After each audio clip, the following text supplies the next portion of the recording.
Alrighty guys, out here, a little high-speed filming here with the drone. I just wanted to see how it would turn out if I sped it up. I think this is 8 times faster than what it standard is.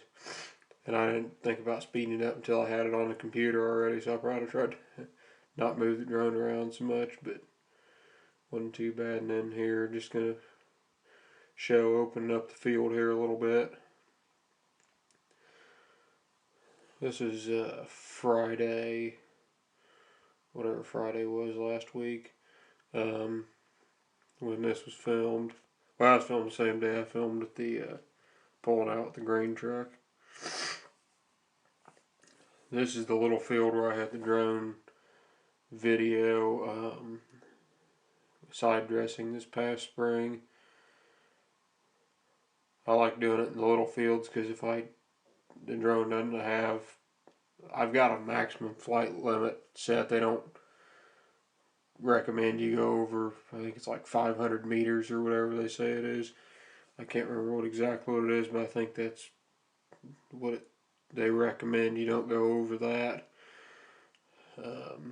just because the signal can get kind of weak. So I try to keep it in the small fields. It works out pretty good, and then it doesn't get too far away from me.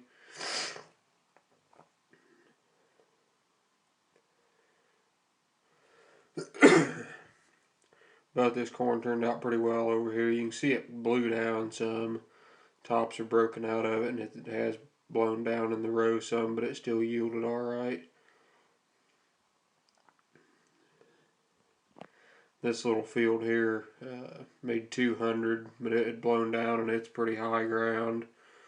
And then the bigger field that's at the back of the farm, it made 236, I think. So it's crazy. It had a lot of blown down in it too, and it's on the lower ground. This part of the county has a lot of trouble with down corn because they get up on the ridge and whatnot. I talked about in the last video. Yes, I do have allergies. That's what it is. It's not a cold, it's allergies.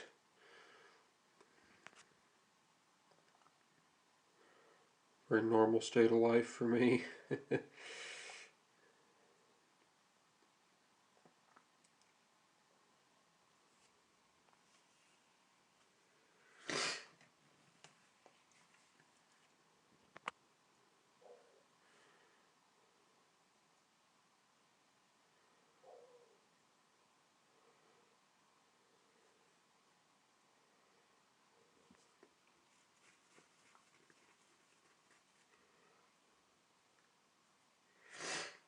I don't know if you watch this on a desktop or not. You'll notice it shakes just a little bit. Probably can't really tell it if you watch it on a phone. But had trouble with the set screw that holds the camera shaft or camera on one of the motors that turns the camera on the drone. Had backed off just a little bit, and so it was trying to compensate the whole time and ended up shaking the thing.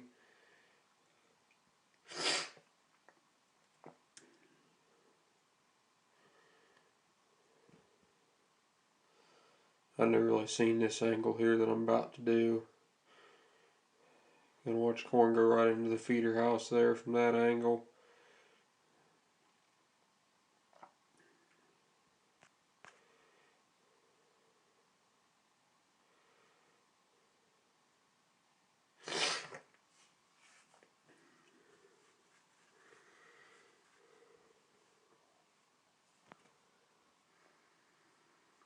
Had someone ask a video or two back, I can't remember, if all the fodder going into the combine mattered on a rotary machine. And no, it does not really matter very much on a rotary machine. They used to breed corn hybrids to pick clean to where the husk stayed at the plant as it went down through the snapping rolls. But then that, once combines, really got popular, that kind of went out. And now the plant and everything, it doesn't even get bred in. A lot of times the corn comes in on the husk, which The rotary machine does a lot better job of separating it. Straw walker machine is more efficient, but unless you're running in ideal conditions, a rotary machine is much better for corn, just because it'll thresh stuff out a lot better. That's the whole reason it was developed in the first place, was to run higher yielding crops in less than ideal conditions. Now here's something kind of crazy. This is the farm that had the water standing on it for a long time. Had Lake Ziegler this past spring. I did a drone video on, and you can see the replant here. It's coming up here. It's a pretty definite line in just a minute.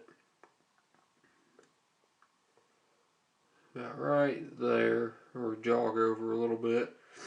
It's a lot shorter as the first planting, a lot taller as the replant. And that replant looked good compared to the first planting. I couldn't believe it.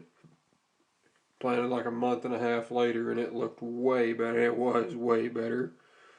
Kind of wish we had a yield monitor right then to see what the difference was, but you can tell by looking at it, it was just way better.